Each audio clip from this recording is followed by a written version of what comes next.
And in this video, I'm going to personally discuss my top 5 pound for pound fighters. At number 1 on the list is Alexander Usyk. Usyk made his name known after defeating Murat Gassiev and winning the Muhammad Ali trophy. And ever since that, he's never looked back. He went on to dominate cruiserweight and went up to challenge Anthony Joshua and beat him not once, but twice. The man came back from fighting a war, no tune-ups needed, and rematched Anthony Joshua and beat him yet again. Because of that, I have to give him the number 1 spot. Nobody else with similar accomplishments has beaten a bigger name. Number 2 on the list is Naoya Inoue, the monster. The pride of Japan has been on a hell of a run lately, with wins over Nonito Donaire, Emmanuel Rodriguez, and being a 3-division world champion is enough for me to put him on my number 2 spot for the time being. Number 3 on the list is none other than Terence "Bud" Crawford.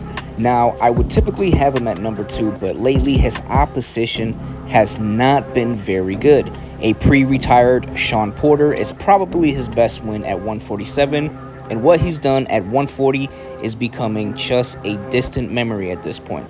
And in a sport in which what have you done for me lately is a thing, Crawford just hasn't done much of anything lately to be in the top 2 anymore. And honestly, he's getting close to not even being in the top 3. Unless a fight with Errol Spence gets made and he wins. Number 4 is Saul Canelo Alvarez, and honestly, he's the most accomplished guy on this list, but he is coming off a loss to Dimitri Bivol in a terrible showing against a 40-year-old Triple G, where he looked really bad.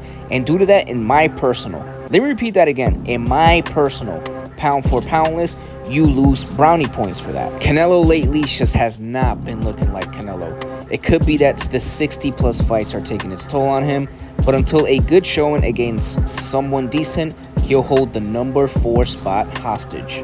Cracking the list at number 5, we got Errol Spence Jr. Errol Spence's last 3 opponents have been Shawn Porter, Yordenis Ugas, and Danny Garcia.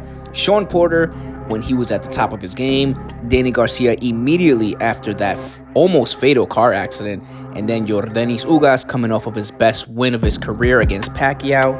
Without question, the best welterweight in the world at 147, Errol Spence Jr. is the man to beat.